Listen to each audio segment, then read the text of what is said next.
حیات الصحابہ ٹاپک حضور صلی اللہ علیہ وسلم کا حضرت علی بن ابی طالب رضی اللہ تعالیٰ عنہ کا دعوت دینا۔ حضرت علی بن ابی طالب رضی اللہ تعالیٰ عنہ حضور صلی اللہ علیہ وسلم کی خدمت میں حاضر ہوئے تو حضور صلی اللہ علیہ وسلم اور حضرت خدیجہ رضی اللہ تعالیٰ عنہ دونوں نماز پڑھ رہے تھے تو حضرت علی نے پوچھا، اے محمد صلی اللہ علیہ وسلم یہ کیا ہے؟ حضور صلی اللہ علیہ وسلم نے فرمایا، یہ اللہ کا وہ دین ہے جسے اللہ نے اپنے لیے پسند کیا، جسے دے کر اپنے رسولوں کو بھیجا۔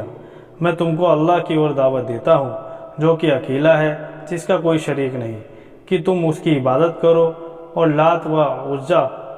دونوں بتوں کا انکار کر دو۔ حضرت علی نے کہا، یہ ایسی بات ہے جو آج سے پہلے میں نے کبھی نہیں سنی، اس لیے میں اپنے والد ابو طالب سے پوچھ کر ہی اس کے بارے میں کچھ فیصلہ کروں گا۔ آپ نے اس بات کو پسند نہ فرمایا کہ آپ کے اعلان کرنے سے پہلے آپ کا بیت کھل جائے، تو ان سے فرمایا، اے علی، اگر تم اسلام نہیں لاتے ہو تو اس بات کو چھپائے رکھو۔ حضرت علی رضی اللہ عنہ نے اسی حال میں رات گزاری، پھر اللہ نے ان کے دل میں مسلمان ہونے کا شوق پیدا فرما دیا۔ اگلے دن صبح اٹھے اور حضور صلی اللہ علیہ وسلم کی خدمت میں حاضر ہوئے اور عرض کیا، کل میرے سامنے آپ نے کیا بات پیش فرمائی تھی؟ آپ نے فرمایا، اس بات کی گواہی دو کہ اللہ کے سوا کوئی معبود نہیں، جو کہ اکیلا ہے، اس کا کوئی شریک نہیں، لات و عزا کا انکار کر دو اور اللہ کے تمام شریکوں سے الگ ہونے کا اظہار کرو۔ حضرت علی رضی اللہ عنہ نے حضور صلی اللہ علیہ وسلم کی بات مان لی اور اسلام لے آئے، اور ابو طالب کے ڈر سے آپ کے پاس چھپ چھپ کر آتے رہے اور اپنے اسلام کو چھپائے رکھا، بالکل ظاہر نہ ہونے دیا۔ حبہ ارنی کہتے ہیں کہ میں نے حضرت علی رضی اللہ عنہ کو ایک دن ممبر پر ہنستے ہوئے دیکھا، اس سے پہلے کبھی اتنا ہنستے ہوئے نہیں دیکھا تھا کہ آپ کے دانت ظاہر ہو گئے۔ پھر فرمایا، مجھے ابو طالب کی ایک بات یاد آئی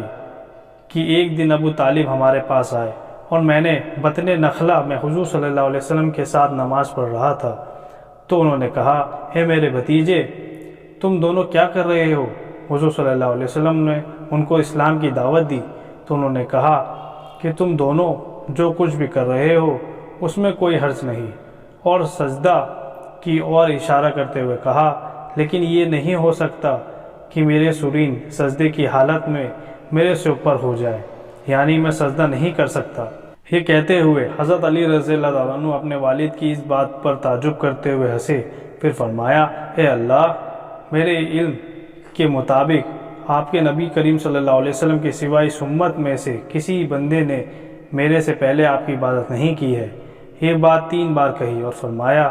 میں نے تمام لوگوں سے 7 سال پہلے نماز پڑھنی شروع کر دی تھی۔